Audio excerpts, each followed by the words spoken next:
근데 뭐 최근 들어 이제 리튬 관련돼서 뭐 폭발성에 대한 부분이 계속 나오고 그 다음에 이제 가격에 대한 이제 문제 이슈들이 이제 나오면서 이걸 대체할 수 있는 뭐 물질이 없을까라는 걸 좀 많이 찾았었고요. 그러다 보니까 이제 과거에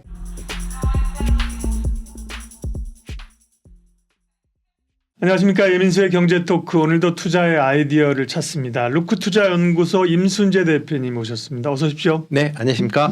2차 전지가 뭐 뜨거운 또 변동성 있었지만 그래도 2차 전지다. 네, 뭐 에코프로 그렇죠. 안 흔들리는 거 보면 대단하고요.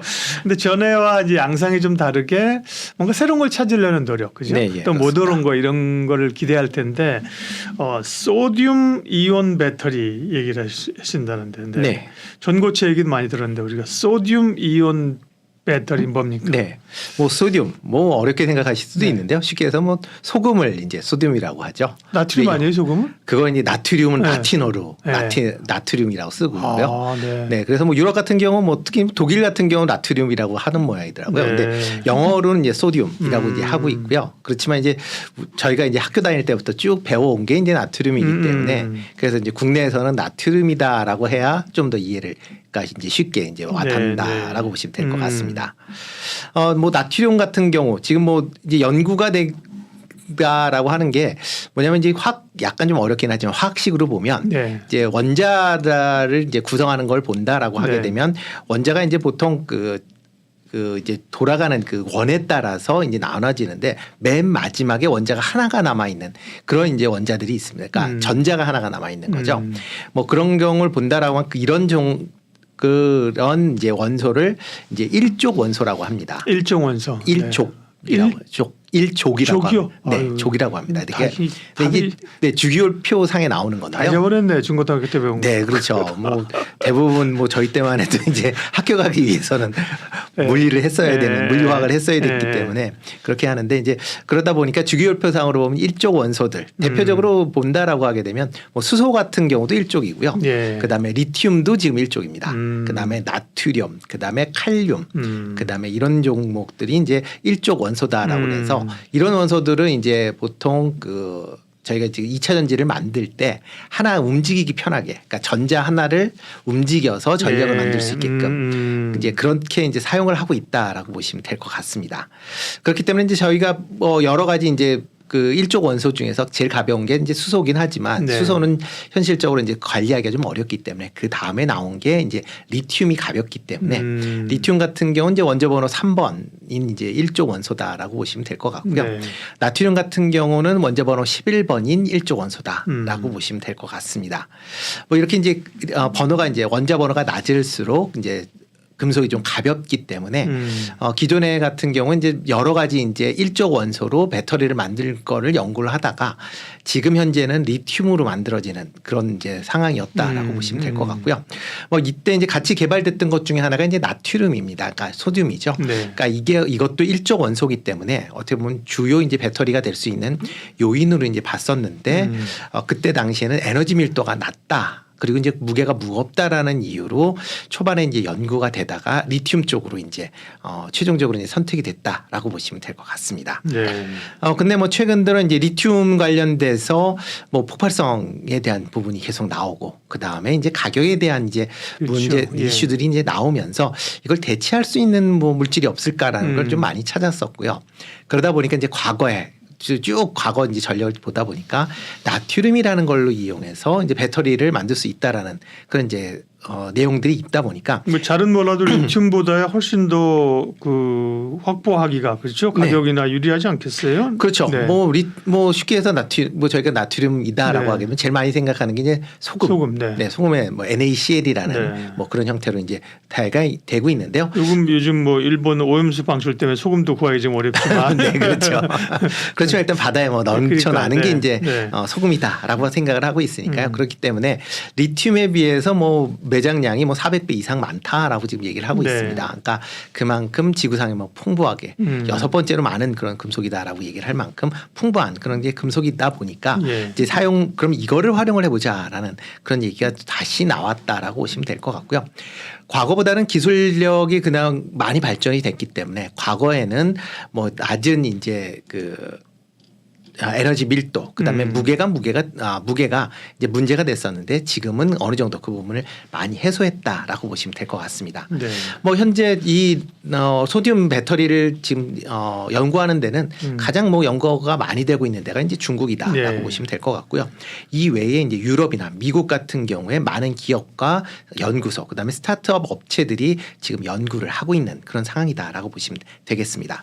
뭐 유럽이나 뭐 미국 업체 같은 경우도 지금 소듐 이온 배터리를 양산화 준비를 상당히 진행을 하고 있고요. 중국 같은 경우는 거의 뭐 지금 양산화가 거의 임박되어 있는 그런 수준이다라고 보시면 되겠습니다. 지금 뭐 대표적으로 지금 이제 리튬 이온을 개발하고 있는 뭐 대표적인 이제 뭐 영미계 이제 회사를 본다라고 하게 되면 영국의 이제 스타트업 업체인 파라디온이라는 회사가 있습니다. 네. 이 회사는 이제 스타트업 관련돼서 그러니까 이런 이제 소듐 이온 관련돼서 상당 부분 오랫동안 이제 연구 개발을 했고요. 이 회사의 인도의 릴리 라이언스 인더스트리라는 어떻게 보면 아시아에서 가장 최고 부자인 이제 안바니 그룹에서 갖고 있는 네. 그런 이제 기업입니다. 여기에서 이 파라디온을 1억 파운드를 주고 인수를 했습니다. 뭐 하나로 한 1,600억 정도 된다라고 보시면 될 것 같고요. 여기에 추가적으로 2,500만 파운드, 그러니까 하나로 400억 정도를 추가적으로 투자를 해서 지금 소듐 이온 배터리를 양산하기 위한 준비를 하고 있다라고 보시면 될 것 같습니다. 네. 소듐 이온 배터리, 그러니까 나트륨입니다. 그럼 제가 이제 아까 좀 가격도 싸지 않겠느냐 싶었는데요. 소듐 이온 배터리로 하게 되면 어떤 게 좋습니까? 네, 가장 크게 장점이다라는 게 이제 소듐 이온 배터리는 이제 100% 충방전이 가능하다라는 겁니다. 그러니까 이온 배터리는 화재 위험 때문에 특히 이제 삼원계 같은 경우에는 100% 충전을 권하지 않습니다. 그렇죠. 네, 뭐 테슬라에서 뭐 테슬라 뭐 타보신 분들도 아시다시피 보통 한 80에서 90% 정도 충전하고 100%는 충전하지 말라라고. 충전을 못하게 만들었겠죠. 시스템으로. 그렇죠. 그러니까 완충이라는 게 아마 한 90% 되는 그런 거 아닌가요? 그러니까 100%를 하지 말아라라고 되어 있고요. 그건 하지 말라고 하면 한다니까요, 사람들이. 그러니까 아마 그 에너지 효율을 완충이 거기까지 못 가게 해놨을 거예요. 이에 비해서 이제 소듐 배터리 같은 경우는 100% 충방전이 가능하다라는 거고요. 그다음에 가장 중요한 게 이제 가격이 싸다라는 겁니다. 지금 현재 이제 소듐 배터리를 만드는 수준이 한 $70 정도 수준이 됩니다. 그러니까 킬로와트당 이제 $70 수준 되는데요. 이 정도 금액이면 이제 3원계 배터리가 $135, $140 정도 되니까 그거의 이제 절반 정도 수준이다라고 보시면 될 것 같고요. LFP 배터리의 생산 단가는 지금 한 $100 수준입니다. 그러니까 LFP 배터리보다도 좀 더 싸게 만들 수 있는 그런 이제 배터리다라고 보시면 될 것 같습니다. 지금 현재는 이제 그 밸류 체인이 완성이 잘 돼 있기 때문에 한 $70 정도에서 이제 만들어진다라고 보시면 될 것 같고요. 나중에 이제 양산화가 돼서 밸류 체인이 완성이 된다라고 하게 되면 $50 이하에서도 뭐 충분히 만들 수 있다라는 게 지금 뭐 대표적으로 그걸 얘기하고 있는 게 이제 CATL이다라고 보시면 될 것 같습니다. 특히 또 하나가 이제 장점이 뭐냐면 영하 20도에서 배터리 용량을 90% 정도 발휘를 할 수 있다라는 겁니다. 지금 이제 LFP 같은 경우는 이제 기온이 떨어지면 효율이 좀 떨어진다는 얘기가 있잖아요. 그렇죠. 뭐 지금 영하권으로 내려간다라고 하게 되면 뭐 LFP 배터리 같은 경우 뭐 70% 정도까지 이제 떨어진다라고 얘기를 하고 있고요. 뭐 3원계 배터리도 덜 떨어지긴 하지만 그래도 한 80% 정도밖에 안 나옵니다. 그거에 비해서 이런 소듐 배터리를 이용한다라고 하게 되면 90% 이상에서 뭐 충분히 그러니까 영하 20도에서 90% 정도 되고요.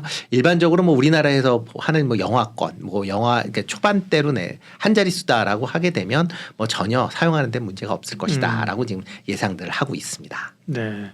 소듐 이온 배터리 지금 테슬라도 그렇고 각국이 현대차도 그렇고 배터리 단가를 낮추려고 그러잖아요. 전기차 가격을 내리기 위해서.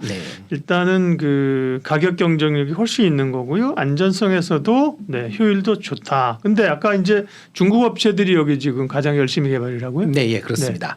뭐 지금 현재 그 소듐 이온 배터리 같은 경우에 그 전 세계 이제 특허들이 있는데 그 특허의 한 절반 이상이 중국에서 보유를 하고 있다라고 보시면 되겠습니다.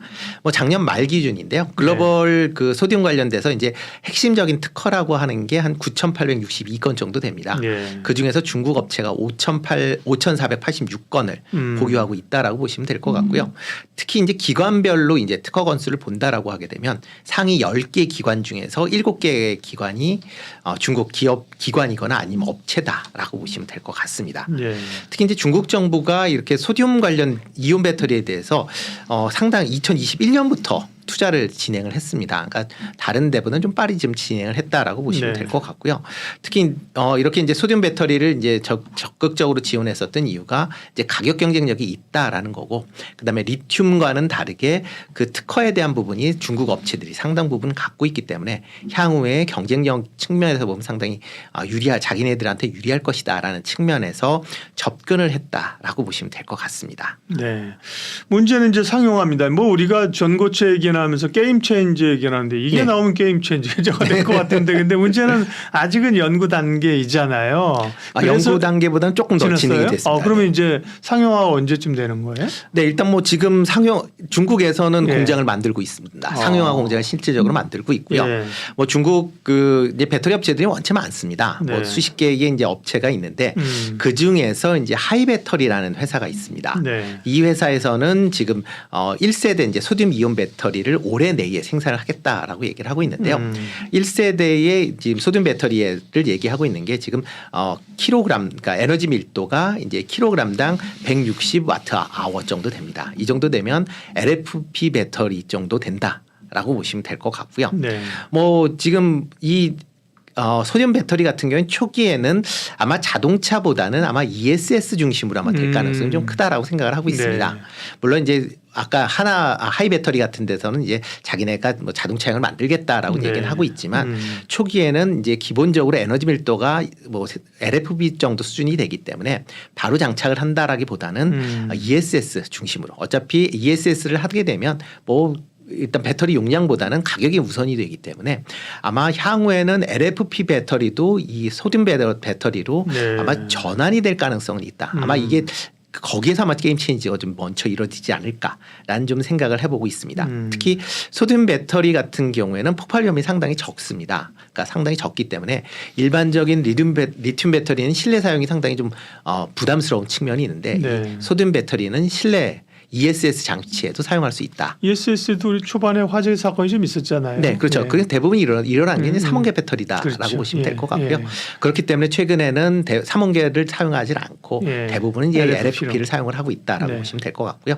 그 LFP보다 이제 화재 위험성은 더 낮기 때문에 아마 소듐으로 아마 전환될 가능성은 충분히 있다라고 생각을 하고 있습니다. 네. 이뿐만 아니라 지금 또 이제 대표적으로 이제 하고 있는 데가 이제 CATL입니다. 네. CATL은 아마 내년 정도에 이제 2세대 이온 배터리를 이제 양산할 것이다라고 하면서 지금 공장 건설을 그러니까 후난성 창사에서 지금 하고 있습니다. 네. 이거는 이거는 올 초에 그 뉴욕 타임즈에서 직접 탐사 보도를 했었던 그런 그건 공장입니다. 그러니까 내부까지는 못 들어갔고요. 뭐 관련돼서 소듐 배터리에 대해서 탐사 보도를 했었는데요. 그때 본다라고 하게 되면 2세대 배터리 같은 경우는 지금 킬로그램당 200와트/아워 정도 된다라고 지금 얘기를 하고 있습니다. 그 정도 수준이다라고 하게 되면 뭐 지금 이제 국내에서 대표적인 이제 3원계 배터리의 대표 모델인 NCM811과 에너지 밀도가 거의 비슷한 수준이다라고 보시면 될 것 같고요. 충전 방전 정도가 이제 MCN 계열 같은 경우는 90% 제한한다라고 하게 되면 같은 이제 뭐 이론 같은 이제 에너지 밀도다라고 하게 되면 소듐 배터리가 좀 더 높은 이온 에너지 밀도를 갖는다. 라고 보시면 될 것 같습니다. 네. 아마 내년 초에는 아마 소듐 이온 배터리를 CATL에서 양산할 걸로 그렇게 지금 예상을 하고 있고요. 그리고 이제 또 CATL은 이제 이런 소듐 이온 배터리를 좀 색다르게 이용하려고 하고 있습니다. 어떤 거냐면 리튬 배터리와 같이 혼합해서 사용을 하겠다라는 네. 그런 과정을 지금 개발을 완료했다라고 보시면 되는데요.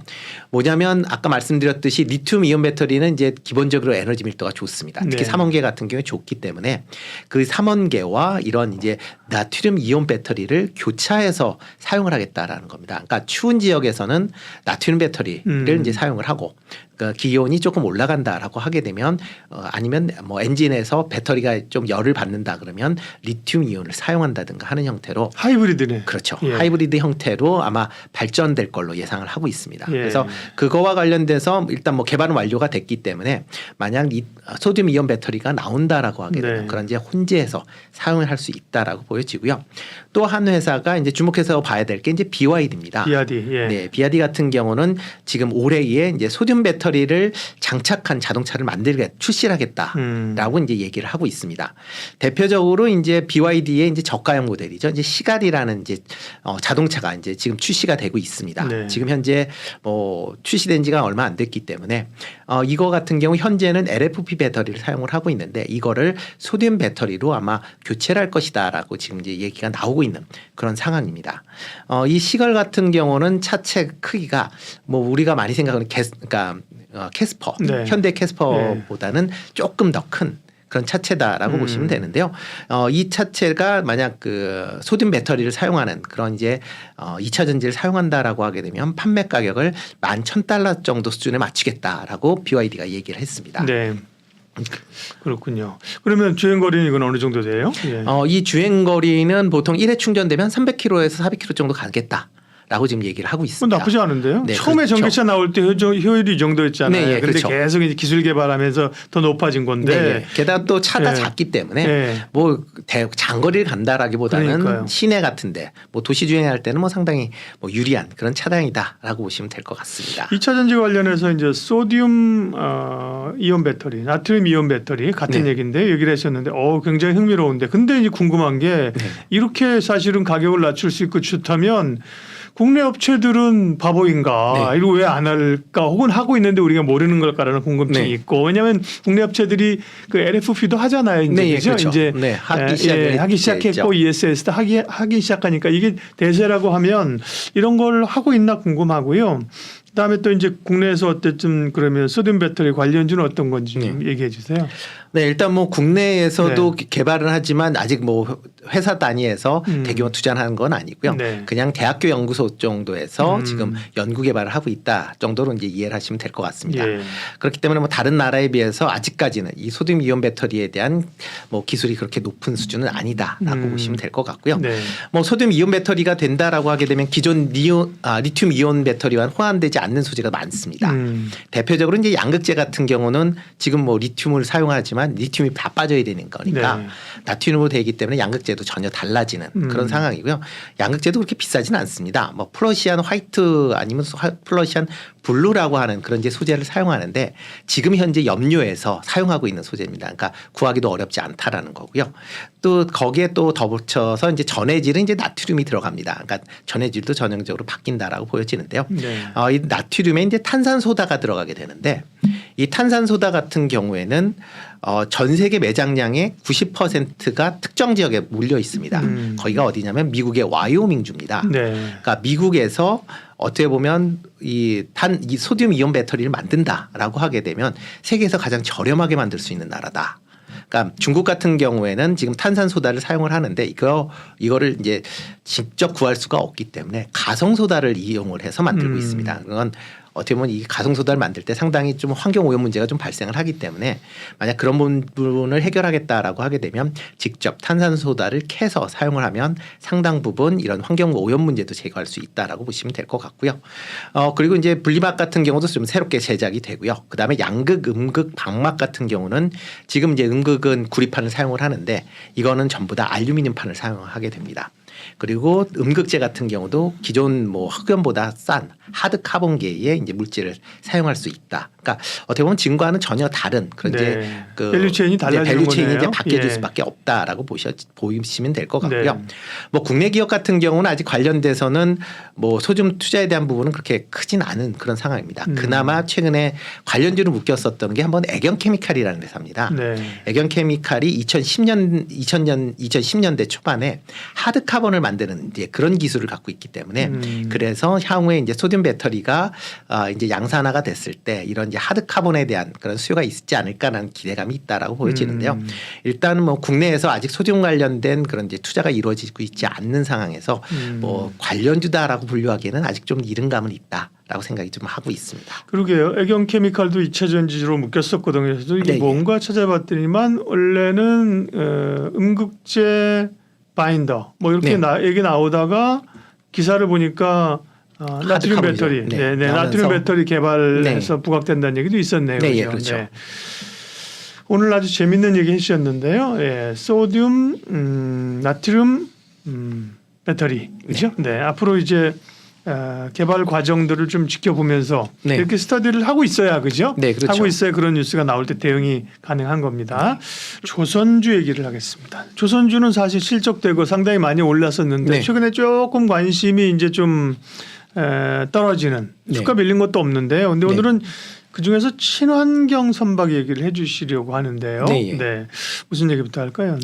뭐 조선주 뭐 일단 실적부터 먼저 말씀을 드릴까요? 뭐 2분기에 상당히 좋은 그런 실적을 기록을 했습니다. 뭐 조선 3사 같은 경우에 뭐 한국조선해양 같은 경우는 뭐 전년보다 매출은 30% 증가한 뭐 5조 4천억을 기록을 했고요.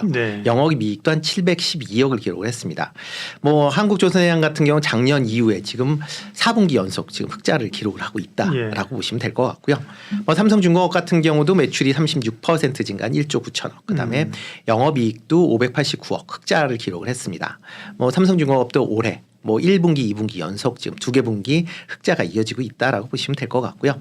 다만 이제 하나오션 같은 경우는 매출액은 65% 증가한 1조 9천억을 기록을 했는데 영업 적자는 168억을 기록하면서 아직까지는 적자가 좀 이어지고 있다라고 보시면 되는데요. 하나오션은 이제 하나그룹으로 이제 완전히 넘어가면서 주가가 많이 올랐잖아요. 네, 그렇죠. 뭐 일단 뭐 하나오션 같은 경우는 적자 규모가 계속 좀 계속 큰 폭으로 줄고 있기 때문에 뭐 지금 같은 추세다라고 하게 되면 3분기에는 흑자 전환할 거다라고 이제 많이들 예상을 하고 있습니다. 뭐 7월달 수출이 조금 뭐 데이터상으로는 좀 감소를 했습니다. 그래서 뭐 수출 금액은 17억 5천만 달러를 기록을 했는데. 이게 감소했던 가장 큰 이유는 작년 7월 달에 대형 이제 플랜트 수출이 있었습니다. 10억 달러 정도가 있었거든요. 그러다 보니까 그거에 따라서 이제 역기저가 있어갖고 이제 성장률이 좀 감소한 그런 모습을 보였는데 그거를 제외한다라고 하게 되면 수출은 여전히 잘 되고 있다라고 보시면 될 것 같고요. 뭐 올해 수주도 계속 좋게 지금 이루어지고 있습니다. 지금 주요 조선 3사의 이제 수주 현황을 본다라고 하게 되면 뭐 HD 뭐 한국조선해양 같은 경우는 올해 116척을 수주를 했고요. 금액으로는 152억 6천만 달러입니다. 그러니까 연간 목표치의 97%를 달성을 했습니다. 벌써. 뭐 다 했다라고 봐야 되겠죠. 삼성중공업 같은 경우는 지금 올해 25척, 그다음에 수주 금액은 63억 달러를 기록을 했고요. 연간 목표에 이제 66%를 달성을 했으니까 상당히 많이 달성이 됐다라고 보시면 될 것 같습니다. 다만 이제 하나오션 같은 경우 조금 이제 아직까지는 좀 부진한 그런 모습을 보이고 있습니다. 올해 한 10척, 그다음에 수주 금액으로는 한 17억 달러 정도 이제 수주를 했는데 연간 목표 대비로는 한 25% 정도에 불과합니다. 그러니까 하나오션 같은 경우는 이제 대주주 변경이 그동안 있었기 때문에 영업 활동이 그동안 좀 위축이 됐다라고 보시면 될 것 같고요. 아마 7월 말서부터 지금 뭐 이제 새롭게 이제 수주가 시작이 되고 있으니까 올해 아마 수주 목표는 뭐 충분히 채울 수 있지 않을까. 특히 이제 하반기 이후에는 이제 LNG선에 대한 이제 각국의 프로젝트가 진행이 되면서 발주가 이어질 걸로 예상이 되고 있습니다. 특히 이제 카타르 관련된 이제 LNG선, LNG 운반선의 2차 입찰이 이제 진행될 걸로 예상이 되고 있고요. 지금 뭐 40척 정도 예상되고 있으니까 뭐 그 정도 된다라고 하게 되면 각 그 회사 조선사들의 실적도 하반기 이후에도 뭐 계속 꾸준하게 좋게 이루어질 것이다라는 생각을 해보고 있습니다. 조선주는 실적 좋아지고 수주 좋다. 수주도 수주의 질 자체가 좋다는 거잖아요. 그렇죠. 이제 성과가 오르고 그런 거고요. 오늘은 이제 그거는 알고 있는 거. 오늘은 이제 친환경 선박을 얘기하시는데 조금 전에 말한 LNG는 LNG를 운반하는 그렇죠? 탱커를 얘기하는 거고 친환경이라고 하는 건 결국은 이제 이 배의 동력과 관련된 그렇죠? 맞습니다. 환경 이제 나쁜 요소를 제거하는 거예요. 뭐 탄소 배출을 줄이자라는 거죠. 뭐 옛날 IMO 2020 뭐 그런 거잖아요. 관련해서 그런 포인트가 뭐예요? 주목할 때. 뭐 지금 뭐 해운 뭐 방금 말씀했듯이 이제 해운회가 그 선박들이 크기 때문에 한번 움직일 때마다 이제 많은 이제 연료를 사용할 수밖에 없고요. 지금 대부분에서 이제 선박들이 벙커 CU를 사용을 합니다. 그러다 보니까 이제 탄소 배출이 많아질 수밖에 없고요. 그러다 보니까 해운 업계가 이제 탄소에서 이제 배출되는 탄소 배출량이 전 세계 온실 배출량이 2.7%를 차지할 만큼 예. 상당히 큰 범위를 차지하고 있습니다. 그렇기 때문에 이걸 줄이자. 우리 옛날에 바다에서 보면 이렇게 큰 뭐 화물선 같은 네. 거 보면은 검은 검은 검은 연기가 쫙 쫙 나가죠. 내려가잖아요. 네. 네. 맞습니다. 네. 이제 그러다 보니까 이제 이거를 뭐 이제 전 세계에서 탄소 배출을 줄이자라고 네. 얘기가 나오면서 그럼 선박도 예외냐? 네. 그래서 선박도 줄이자라고 얘기가 나온 게 IMO 2020이다라고 네. 보시면 될 것 같습니다. 그래서 뭐 IMO 2020이다라고 하게 되면 선박 연료유의 이제 그러니까 어떻게 쉽게 얘기하면 벙커시유의 이제 황산화 함유율을 0.5% 미만으로 강제하는 조항입니다. 네. 지금 현재 이제 3.5%였거든요. 그거보다 이제 상당히 강화를 했다라고 보시면 될 것 같고요. 뭐 이를 통해서 뭐 안 되니까 뭐 벙커 탈황을 이제 벙커시유를 사용한다든가 아니면 탈황을 이제 제거하는 이제 스크러버라는 부품을 달거나 하는 그런 이제 여러 가지 노력을 하고는 있지만 상당히 좀 제한적이겠죠, 그렇죠? 네, 그럴 수밖에 없는 거고요. 특히 이제 이렇게 스크러버를 사용한다라고 하게 되면 선박의 수명도 이제 단축되는 그런 이제 문제점도 같이 좀 우리 있습니다. 그 차량들도 옛날에 디젤 차 보면 매연 네. 저감 장치 네, 이런 그렇죠. 거 막 달고 그랬거든요. 네, 예. 정부에서 이렇게 뭐 그러니까 지원해줘서 네. 서울시에서 뭐 해주기로 하고 맞아요. 언제까지는 강제로 하는 네, 게 예. 약간 그렇죠. 그런 류인데 그죠. 네, 예, 그렇죠. 근본적인 대책은 아닌 거잖아요. 네. 그죠? 예. 그리고 이제 이 강제 조항이 없습니다. 예. 그러니까 이게 해야 된다라고만 얘기했지 강제 조항이 없기 때문에 그거에 대한 이제 문제점이 지금 계속 좀 제기가 됐었고요. 예. 그러다 보니까 이제 IMO가 이제 또 새로운 2050이라는 새로운 이제 또 캠페인을 시작을 했다라고 2020을 내놨는데 이것들이 말을 잘 안 먹네. 네, 그렇죠. 2050을 내놓. 아직 네. 기간은 좀 있어 보이는데. 네. 예. 뭐 2050년도까지니까 예, 좀 예. 기간은 좀 많이 남아 있죠. 네. 이때 목표는 넷 제로입니다. 그러니까 탄소를 제로로 만들겠다. 그럼 기존에 이제 벙커시유를 쓰는 건 아예 없애라라고 그렇겠네요. 이제 생각을 하시면 될 것 같고요. 네.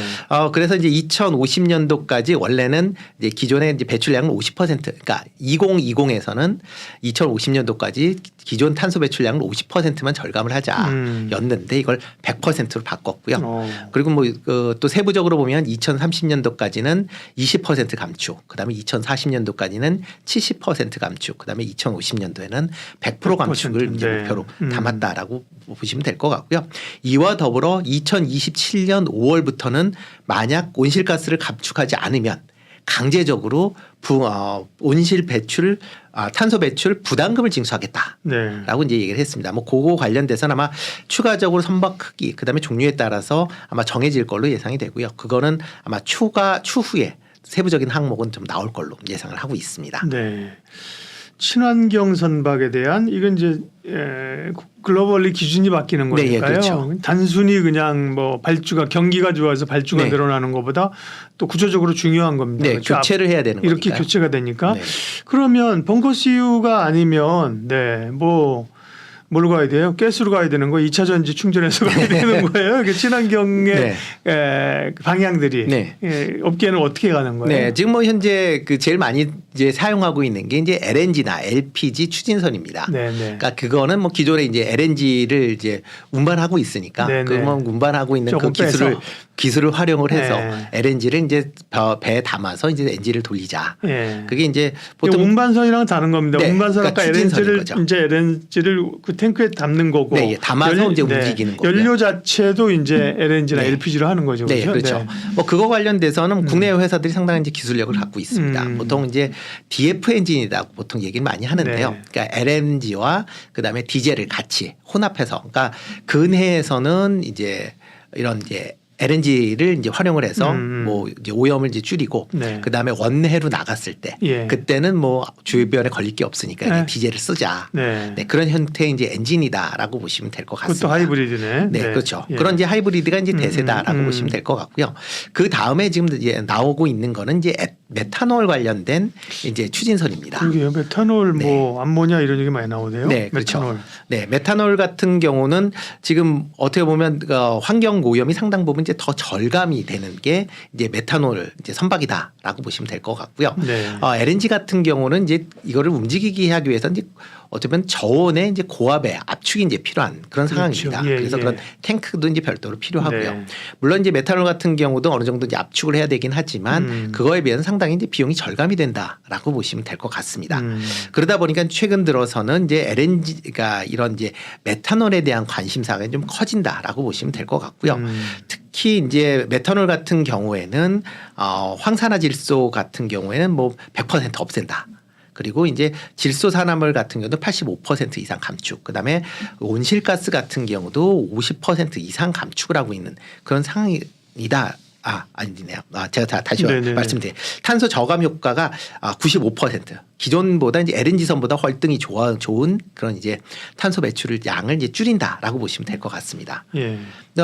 참고적으로 말씀드리면 LNG 지금 추진선 같은 경우는 온실가스가 25% 정도 절감이 됩니다. 네. 그러니까 생각보다 그렇게 많이 절감되는 건 아니죠. 이에 비해서 이제 메탄올선 같은 경우는 이제 95%까지 절감이 되니까 네. 향후에는 아마 메탄올 쪽으로 옮겨갈 가능성은 충분히 있다라고 보여지고요. 네. 그렇기 때문에 이제 글로벌 이제 대형 이제 해운사들이 최근 들어 이제 메탄올 관련된 선에 그런 이제 발주를 많이 늘리고 있는 상황이다라고 보시면 될 것 같습니다. 특히 뭐 대표적으로 이제 머스크라는 이제 세계 1등이 이제 해운 회사인데요. 그렇죠. 일론 머스크 아니고요. 네, 일론 머스크는 아니고요. 그 해운 그 선단이 네, 있죠. 예, 그렇죠. 예. 뭐 세계 최대 네. 이제 선단이다라고 보시면 네. 될 것 같은데요. 지난 이제 2021년부터 이제 그 메탄올 관련된 선박을 이제 발주를 했습니다. 그래서 올해 이제 1호 선박이 현대 미포조선을 통해서 만들어졌고요. 네. 아마 9월 달 중에 코펜하겐에서 명명식을 할 겁니다. 그러니까 지금 현재 이제 배가 그러니까 미포조선에서 출발을 해서 지금 이제 덴마크로 가고 있다라고 보시면 될 것 같습니다. 그리고 이제 하게 된다라고 하게 되면 이제 메탄올선을 이제 본격적으로 이제 사용할 수 있다라고 보시면 될 것 같고요. 네. 그 최근에 이제 대만의 이제 에버그린사라는 회사에서도 그렇죠. 유명하죠. 네, 그렇죠. 뭐 거기서도 이제 16척의 메탄올로 이제 추진되는 컨테이너선을 이제 발주를 했습니다. 네. 뭐 대표적으로 뭐 삼성중공업에서 그거를 이제 수주를 했다라고 보시면 될 것 같고요. 뭐 이뿐만 아니라 HMN 같은 경우도 올 초에 메탄올선을 지금 발주를 했습니다. 그만큼 이제 향후에 메탄올선의 이제 그 시장 범위가 좀 더 커질 걸로 예상이 되고 있고요. 네. 그리고 이제 또 하나가 이제 메탄올선 다음에 그럼 과연 또 새로운 또 이제 친환경선에 대한 이제 그 니즈가 이제 있을 수밖에 없고요.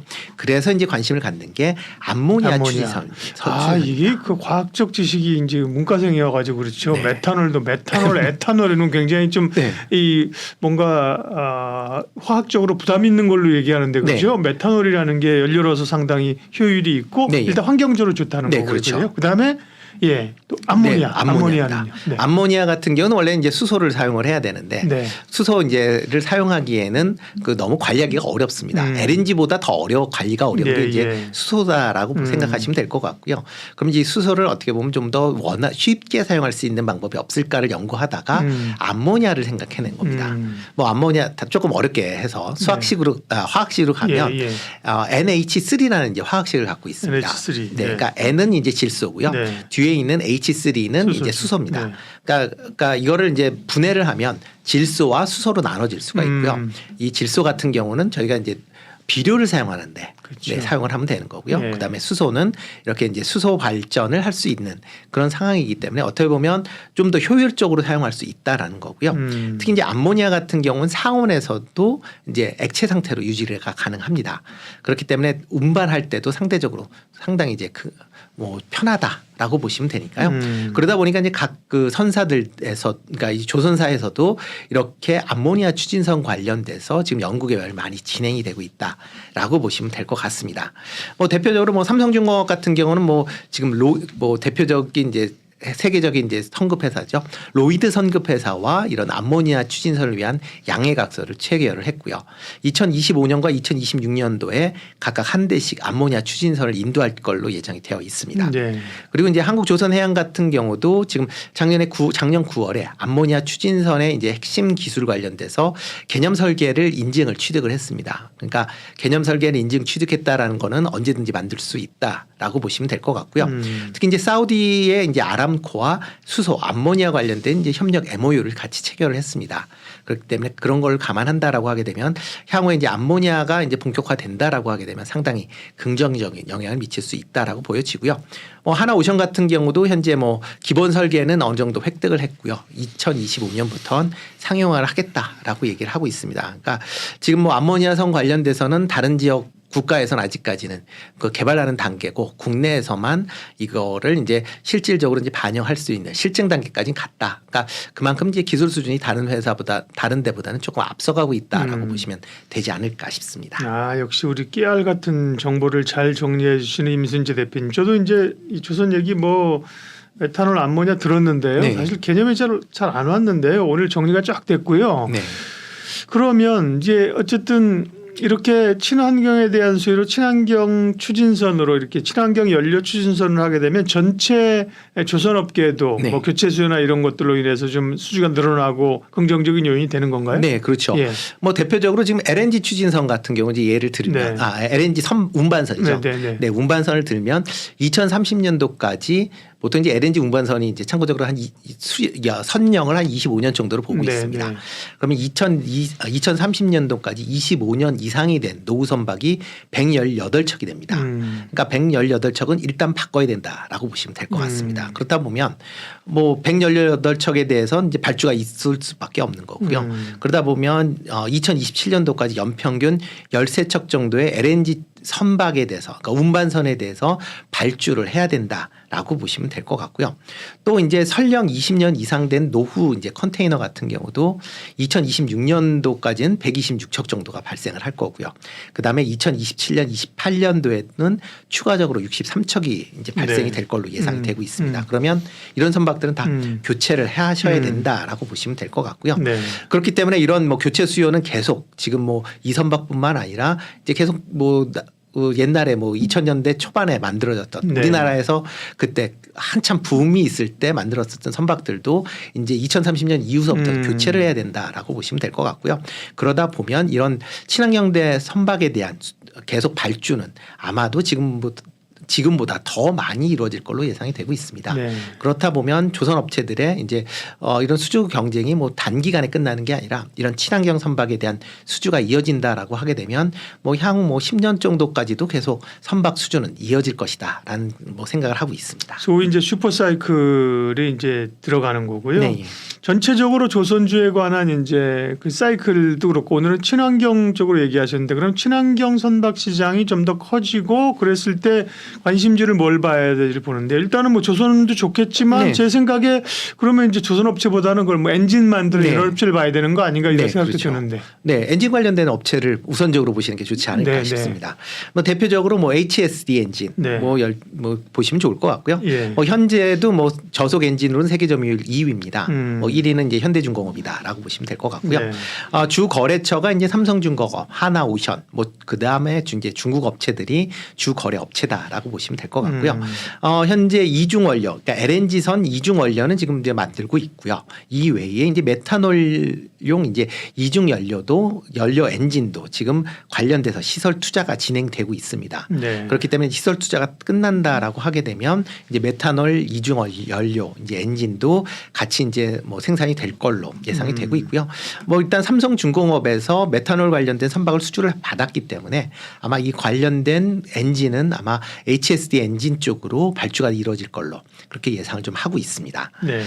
그리고 뭐 향후에 이제 LNG 선박이나 이제 이렇게 메탄올 선박에 같이 이제 친환경 선박의 수주가 증가할수록 이제 발주도 같이 증가할 수 있다라는 것도 기대해 보시면 좋을 것 같고요. 특히 이제 하나그룹이 인수되면서 하나오션과 이제 시너지도 같이 기대해 보시면 좋을 것 같습니다. 아, 이쪽도 이제 하나로 넘어간 건가요? 네, 그렇죠. 아, 그렇구나. 기사 봤던 것 같아요. 네, 아주 M&A가 하도 많아가지고요. 그리고 또 하나가 이제 STX 중공업입니다. STX 중공업 같은 경우는 이제 국내 대표적인 중소형 선박용 엔진을 이제 제작하는 기업이다. 라고 보시면 될 것 같습니다. 최근에 이제 한국조선해양이 인수를 했습니다. 그렇죠. 여기도 기사 나왔었죠. 네, 그렇죠. 그러니까 그렇다라고 하게 되면 이제 한국조선해양 특히 이제 계열사의 이제 현대중공업이 이렇게 이제 친환경 선박에 대해서 높은 기술력을 갖고 있습니다. 그래서 뭐 LNG나 뭐 메탄올, 암모니아 이제 여러 이제 엔진들을 이제 만들고 있는데요. 이에 비해서 STX 중공업 같은 경우는 이런 친환경 관련된 분야가 상대적으로 좀 기술력이 좀 떨어졌습니다. 그렇기 때문에 현대중 이렇게 이제 한국조선해양으로 합병이 되면 그러니까 네. 인수가 되면서 현대중공업과의 협력이 지금보다 좀 더 강화될 것이다. 그렇게 되면 중소형 엔진도 친환경 엔진으로 아마 교체가 될 것이다라고 생각을 하고 있습니다. 그러다 보면 이제 한국조선해양 입장에서 보면 소형에서 초대형까지 선박 엔진에 대한 라인업이 완성이 되면서 이런 이제 시너지가 그룹 내에서 같이 좀 크게 있을 걸로 예상이 되고 있고요.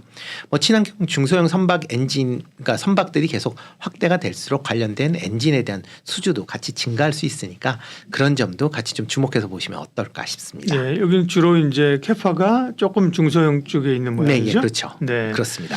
그러니까 HSD 엔진 같은 경우도 보니까 그렇지 많이 올랐네, 그죠? 네, 예, 그렇죠. 많이 올랐습니다. 그런 친환경 이런 걸 다 반영을 해서 그죠? 네, 예, 그렇습니다. 예, 반영을 했었고요. 네. STX 중공업은 이제 현대 한국조선해양으로 넘어가 여기도 보면 쭉 올라서 사실 네. 알고 있던 사람은 이제 알고 있었던 네, 거고요. 예, 그렇죠. STX 중공업은 이제 또 앞에 HD로 이름을 바꾸겠네요, 조만간. 네, 그렇죠? 그렇죠. 바뀌겠죠. HD 중공업이든 HD 엔진이든 뭘 좀 바뀌겠네. 네. 그리고요, 또 볼만한 네, 게 그다음에 볼만한 거는 이제 그 엔진용 이제 실린더를 만들고 있는 이제 네. 케이프라는 회사입니다. 예. 케이프 하면 케이프 투자증권의 이제 대주주다라고 그러니까. 많이들 알고 계시는데요. 네. 그 외에 이제 원래는 이제 조선 기자재 전문 업체입니다. 선박용 실린더 라이너를 이제 전문적으로 제작하는 업체다라고 보시면 되는데요. 실린더 라이너다라고 하게 되면 이제 보통 엔진 같은 경우에 이제 보통 이제 펌프질을 한다라고 하죠. 보통 네네. 이제 내연기관들이 그렇죠. 내연기관들은 이제 네네. 그러니까 연료를 넣고 폭발시키면서 그걸 그렇죠. 이제 실린더를 움직이면서 하죠. 예. 하게 되는데 그 이제 실린더 라이너를 이제 생산하는 업체인데요. 보통 이제 엔진 같은 경우는 선박 수명하고 비슷해서 보통 20년에서 25년 정도의 내구성을 갖습니다. 그렇지만 이제 실린더 같은 경우는 소모성 부품입니다. 그래서 5년에서 7년 정도가 지나면 교체를 해줘야 됩니다. 우리 옛날에 자동차도 보링 한다 그랬잖아요. 네, 요즘은 그렇죠. 안 해주죠. 네, 요즘은 안 하죠. 예. 네, 그럼 이제 예. 보링을 이제 해줘야 선박 예. 엔진 같은 해줘야 되는 예, 거고요. 예. 그러다 보니까 이제 선박 엔진이 이제 많이 판매가 될수록 이런 소모성 부품에 대한 그 수요도 증가할 수밖에 없다라고 보시면 될 것 같고요. 네. 보통 이제 엔진 한 개에 이제 실린더 라이너가 보통 5개에서 14개 정도가 들어갑니다. 그러니까 꾸준하게 실적이 이제 선박이 판매가 많이 이루어진다라고 하게 되면 그만큼 실적도 같이 증가하니까 그런 점도 같이 좀 주목해서 보시면 어떨까 싶습니다. 네. 그러니까 곡물가 전쟁도 그렇고 환경도 그렇고요, 그죠? 네, 그렇습니다. 유가는 경기가 좋아지는 건 아닌데 오르네요, 보니까. 네. 네, 유가가 최근에 좀 많이 올라가고 네. 있습니다. 그러니까 작년에 이제 우크라이나 전쟁 이후에 네. 급등을 했던 게 작년 하반기서부터 계속 하락세를 보였다가 최근 들어 지금 6월달 하순부터 다시 좀 상승을 하고 있는 그런 모습이다라고 보시면 될 것 같고요. WTI 유가 같은 경우 이제 8월 9일로 본다라고 하게 되면 배럴당 84달러를 넘어설 만큼 6주 연속 지금 상승세를 이어가고 있습니다. 6월 27일 날 67달러였으니까 이걸 감안한다라고 하게 되면 저점에서 한 24% 이상 지금 예. 상승을 하는 그런 모습이었고요. 브렌트유 같은 경우는 지금 8월 9일 현재 배럴당 87.5달러를 기록했습니다. 그러니까 거의 이제 90달러까지 가까이 이제 상승을 하는 그런 이제 모습을 보였다라고 보시면 될 것 같고요. 최근에 이렇게 이제 아직 글로벌 경기가 이제 회복이 된 것도 아닌데도 불구하고 예. 유가가 이제 강세를 보이는 이유를 이제 몇 가지를 본다라고 하게 되면 네. 첫 번째가 이제 산유국의 감산입니다. 사우디가 주도했죠. 네, 그렇죠. 네, 감사는. 다른 쪽에서보다는 이제 사우디가 이제 자발적으로 그러니까요. 네, 총대를 맸다라고 보시면 네. 될 것 같고요. 자발적으로 100만 배럴을 지금 7월부터 감축을 했는데 이거를 이제 9월 말까지 연장을 하겠다라고 이제 최근에 좀 발표를 했습니다. 예. 이에 따라서 이제 러시아도 같이 동참을 하고 있습니다. 그러니까 러시아도 원래는 이제 사우디와 같이 이제 얘기가 됐을 때 50만 배럴을 감축을 하겠다라고 했는데 실질적으로는 이제 50만 배럴 정도는 안 되는 걸로 보여지고요. 네. 한 30만 배럴 정도 이제 감축을 한 걸로 그렇게 보여지고 있습니다. 이번에 이제 러시아가 사우디 감산에 맞춰서 30만 배럴 정도를 수출을 안 하겠다. 라고 이제 같이 발표를 했다라는 게 향후에 이제 공급에 대한 그런 이제 부담감이 커졌다라고 보시면 될 것 같습니다. 여기에 덧붙여 이제 미국의 이제 경제가 이제 연착륙 가능성이 말씀에 따라서 달러와 약세 가능성이 이제 제기가 좀 됐습니다. 뭐 아직까지는 달러 약세는 아니긴 하지만 달러 약세가 된다라고 하게 되면 원자재 가격이 그만큼 이제 또 올라가는 그런 이제 효과를 발휘를 하고 있습니다. 상품이 강하게 되죠. 네, 그렇죠. 그러니까 현재 뭐 미국 경제 지표가 상당히 이제 좋게 나오는 와중에서 지금 달러가 이제 약세가 된다라고 하게 되면 원자재 가격이 올라가기 때문에 그거가 좀 선반영되는 그런 측면이 있다라고 보여지고요. 또 하나가 이제 수요 측면에서 본다라고 하게 되면 중국, 인도의 이제 석유류 수요가 상당 부분 증가하고 있다라는 겁니다. 특히 이제 인도 같은 경우에 이제 석유 수입이 이제 상당히 많아지고 있는데요. 인도는 세계 3위의 원유 소비 국가입니다. 근데 인도 같은 경우는 석유 생산이 그렇게 많지는 않기 때문에 대부분을 수입을 하고 있다라고 보시면 될 것 같고요. 특히 이제 인도 같은 경우에 이제 최근에 경제 성장률이 상당히 높게 이어지고 있습니다. 그러니까 뭐 작년도에 GDP 성장률이 7.2% 정도로 지금 추정이 되고 있고요. 올해 같은 경우도 6.1%가 넘을 것이다라고 지금 예상을 하고 있습니다. 그러니까 이렇게 경제 성장률이 이제 높게 유지가 되면서 그만큼 원유에 대한 수요도 그만큼 많아질 수밖에 없는 거고요. 그러다 보니까 수입도 같이 증가하고 있다라고 보시면 될 것 같고요. 뭐 중국 같은 경우는 뭐 상반기에 경제가 뭐 둔화됐다라는 뭐 그런 얘기들을 많이 들으셨을 텐데 그러다 보니까 하반기에 경제 회복을 위해서 강력한 부양책이 있을 것이다라는 기대감이 커진 것도 사실이고요. 그렇기 때문에 뭐 중국의 부양책이 나온다라고 하게 되면 원유 수요가 증가할 것이다. 그렇게 되면 원유 지금 뭐 공급이 줄어들고 있는 와중에서 수요가 증가하면 어쩔 수 없이 원유 가격은 지금보다 더 올라갈 수 있다라는 그런 기대 심리가 지금 원유의 유가에 반영이 되고 있다라고 보시면 될 것 같습니다. 여기에 덧붙여서 이제 이거는 뭐 곡물과 그다음에 원유 같이 이제 맞물려 있는 그런 건데요. 우크라이나가 이제 최근에 그 흑해에서 러시아 쪽의 공격을 좀 강화를 하고 있습니다. 대표적으로 이제 러시아의 이제 수출항인 노보로시스크를 이제 공격을 이제 좀 확대를 하고 있는데요. 노보로시스크 같은 경우는 이제 러시아 해상 무역의 17%를 차지할 상당히 중요한 그런 이제 항이다라고 보시면 될 것 같고요. 하루에 이제 원유가 거기에서 이제 수출되는 물량이 180만 배럴 정도 됩니다. 그러니까 전 세계 이제 원유 소비량의 한 2% 정도를 차지하고 있다라고 보여지는데요. 근데 이제 문제는 이게 180만 배럴 정도가 이제 수출이 되고 있는데 이 중에서 러시아산은 30만 배럴밖에 안 된다라는 겁니다. 나머지 150만 배럴은 그 흑해의 안쪽에 있는 카시피의 연안에 있는 원유 산유국에서 생산을 해서 파이프라인으로 노보로스키까지 이동을 해서 거기서 실어서 나른다라는 겁니다. 대표적으로 뭐 카자흐스탄이나 그다음에 아제르바이잔 같은 경우에는 원유로 이렇게 파이프라인을 통해서 이런 노보로시스크로 이제 이동을 한다라고 보는데요. 이 원유는 아시아 지역으로 수출이 됩니다. 대부분. 그래서 중국, 한국, 일본 쪽으로 이제 수출이 되기 때문에 만약 이 수출이 문제가 생긴다라고 하게 되면 해당 지역에 이제 원유 공급이 상당히 차질을 빚을 수 있어서 원유 가격이 다시 재차 이제 추가적으로 더 상승할 가능성도 있다. 라고 보시면 될 것 같습니다. 유가 상승 요인을 말씀해 주셨습니다. 미국의 또 뭐 드라이빙 시즌이어서 약간 계절적이지만 그런 얘기도 하고 있고요. 유가는 그렇고 곡물 가격은 왜 또 들썩거리는 거예요? 곡물 가격 같은 경우에는 지금 뭐 가장 컸었던 게 이제 흑해 그 곡물 협정 영향이다라고 보시면 될 것 같고요. 물론 이제 그 이후에 지금 글로벌 작황이 나쁘지 않다라는 소식 때문에 뭐 그때 반짝 올랐다가 다시 좀 안정화세를 찾고는 있습니다. 지금 현재로는. 특히 이제 밀 같은 경우에 미국, 유럽 작황은 좀 부진할 걸로 예상이 되는데 의외로 러시아 작황이 상당히 좋을 걸로 예상을 하고 있습니다. 그렇다 보면 뭐 미국이나 유럽의 작황 부진을 러시아가 충분히 커버할 수 있다라는 것 때문에 뭐 좀 곡물 가격이 좀 안정세를 보였다라고 보여지는데요. 그렇지만 최근에 이제 기상 이변 때문에 과연 이러한 안정세가 오래 갈 것이냐라는 이제 퀘스천들이 다시 좀 나오고 있다라고 보시면 되겠습니다. 지금 뭐 글로벌 7월 평균 기온이 뭐 사상 최대치로 올라갈 만큼 기온이 많이 올라왔고요. 특히 해수면의 해상 그러니까 기온이 상당 부분 올라가고 있다라는 게 이제 좀 부정적인 영향을 미치고 있습니다. 특히 뭐 올해부터 이제 엘니뇨에 대한 뭐 얘기들을 많이 하고 있습니다. 뭐 엘니뇨 많이 들어보셨겠지만 네. 엘니뇨가 이제 본격화된다라고 하게 되면 곡물 작황이 상당히 나빠질 걸로 예상이 되고 있는데요. 지금 뭐 우리나라에 지금 태풍이 올라오는 것도 뭐 엘니뇨의 영향이다라고 보시면 될 것 같고 아니면 뭐 지금 뭐 여러 지역에 이제 폭염 같은 경우도 다 엘니뇨의 영향이다라고 보시면 되는데요. 이게 본격화 시작되지 않았다라는 거, 이제 시작이 됐다라는 겁니다. 만약 내년에는 지금보다 더 심한 이제 엘니뇨가 있을 걸로 예상이 되고 있고요. 그러다 보면 글로벌 곡물 작황이 상당 부분 부진해질 것이다라는 게 대체적인 이제 판단들입니다. 그러다 보면 곡물 가격이 지금은 안정세를 갖고는 있지만 차후적으로 상당히 불안해질 요소는 계속 잠복해 있다. 이렇게 생각하시는 게 맞지 않을까 싶습니다. 네. 유가 오르고 곡물가 오르고 좀 인플레이션이 좀 팍팍 잡히기를 기대하고 있는데 거기에도 약간 좀 부정적인 요인이 가고요. 그러면 이런 원자재 가격이나 곡물 가격 상승세에 따라서 이게 뭐 어느 정도 추세적으로 갈지는 모르겠으나 그 관련된 어쨌든 관련주 쪽으로 저희는 가서요. 뭐 사실은 뭐 물가에는 어느 정도 작용을 할지 사실은 잘 모르는 거잖아요. 네. 그러니까 그 부분 넘어가서 관련주로 가면 어떨까요?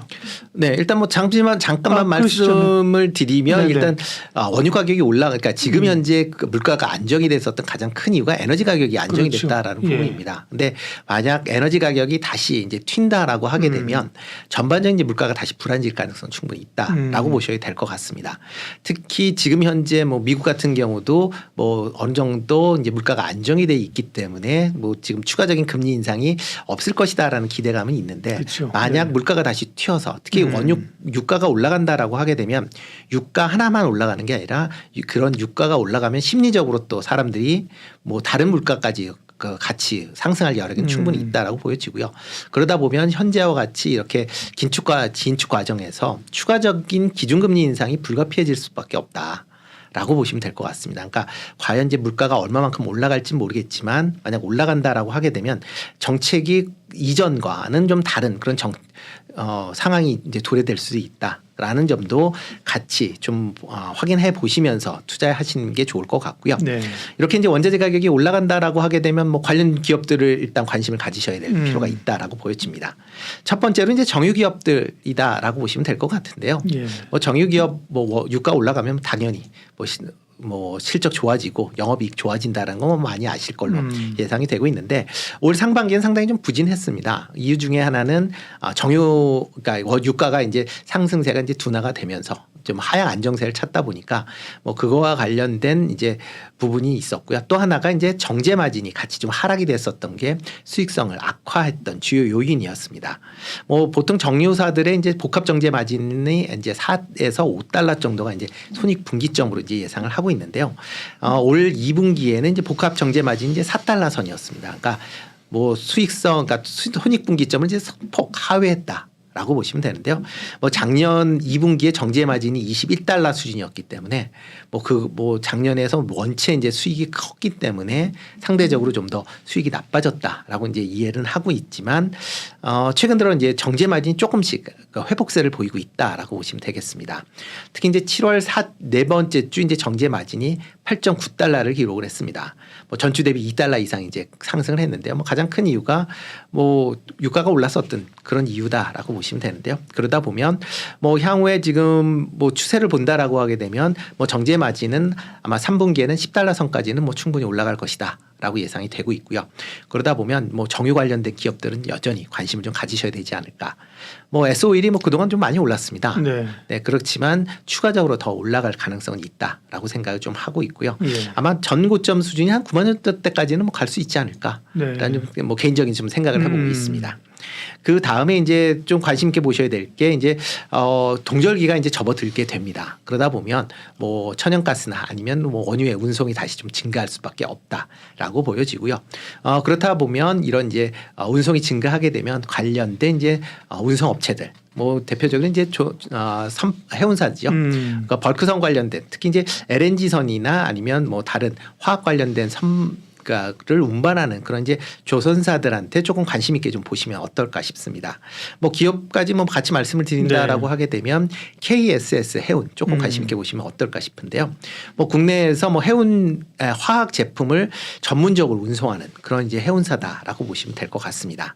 뭐 올 1분기 실적이 뭐 1,000억 그러니까 분기 매출은 처음으로 1,000억 달러를 이제 1,000억 원을 이제 돌파할 만큼 상당히 실적이 좋았고요. 영업이익도 전년 대비 48% 증가한 229억 원을 이제 기록을 했습니다. 이렇게 이제 실적이 좋아진 게 올해 초에 인도됐었던 초대형 가스 운반선이 있었습니다. 이게 이제 실적이 반영이 되면서 매출이 급증했었다라고 보시면 될 것 같고요. 이와 더불어 이제 이 회사가 친환경 추진선들을 많이 보유를 하고 있습니다. 그런 부분도 향후에 친환경 선박에 대한 뭐 여러 가지 이슈가 있을 때 뭐 강점으로 매각될 볼 수 있다라고 보여지고요. 네. 또 하나가 아시아에서 유일하게 대형 암모니아 운반선을 보유하고 있습니다. 그렇기 때문에 향후에 이제 뭐 수소 경제하면서 암모니아 운반에 대한 부분이 이제 부각이 된다라고 하게 되면 그런 부분도 같이 지금까지의 노하우가 반영이 되면서 같이 반영이 될 수도 있으니까 KSS에는 모른 게 없네요. 최근에 네, 그렇습니다. 그렇죠. 예. 네, 그렇기 때문에 같이 좀 관심 있게 좀 보시면 어떨까라는 생각을 해보고 있고요. 네. 곡물 가격은 뭐 아직까지는 뭐 안정세를 보이고 있지만 곡물 가격이 뭐 언제든지 인상이 될 가능성은 있으니까 네. 그렇다라고 하게 되면 식료품 가격 그러니까 식료품 관련 회사들을 조금 관심 있게 좀 보시면 어떨까 싶습니다. 네. 뭐 대표적으로 본다라고 하게 되면 농심 조금 관심 있게 보시면 좋을 것 같은데요. 뭐 정부의 이제 물가 안정 대책으로 인해서 라면 가격이 강제적으로 좀 인하가 됐죠. 네. 대신 이제 모든 제품이 인하가 된 건 아니고 뭐 일단 일부 제품만 인하를 했기 때문에 뭐 일단 그 부분은 회사 수익이나 매출에서는 큰 영향은 없을 걸로 생각이 되고 있습니다. 그렇지만 만약 곡물 가격이 재인상이 된다, 다시 상승세를 탄다라고 하게 되면 뭐 그동안 내렸던 거 다시 원위치 될 가능성이 있고요. 아니면 추가적으로 인상될 가능성은 충분히 있다라고 보시면 될 것 같습니다. 여기에 이제 농심 같은 경우는 이제 해외 수출이 계속 지금 꾸준하게 증가하고 있다라는 것도 긍정적으로 좀 보셔야 될 것 같은데요. 일단 뭐 국내에서는 뭐 가격에 대한 제한이 있지만 해외 시장에서 뭐 그런 부분 상당히 뭐 덜 이제 민감할 수밖에 없다라고 보시면 될 것 같고요. 뭐 2분기 실적은 아직 나오진 않았지만 1분기 실적을 본다라고 하게 되면 수출이 전년 대비보다 이제 40% 증가를 했고요. 특히 미국 내에서 지금 라면 점유율이 한 2등을 기록을 하고 있습니다. 뭐 그렇기 때문에 지금 뭐 목표로는 뭐 미국 내에 지금 제3공장을 건설을 해서 지금 뭐 2030년도에는 미국 내에 라면 점유율 1위를 하겠다라는 게 이제 목표를 세울 만큼 그렇게 이제 수출 드라이브를 좀 강력하게 이제 하고 있으니까 네. 그런 점도 같이 주목해서 보시면 어떨까 싶습니다. 음식료가 조금 최근에 움직입니다. 그런 다 네. 이유들이 있는 거네요. 네. 예. 유가하고 곡물가가 다 들썩거리고 있어서요. 그 영향하고요. 팩트 체크했고 관심주까지 알아봤습니다. 루크투자연구소 임순재 대표님 함께해 주셨습니다. 고맙습니다. 네, 고맙습니다.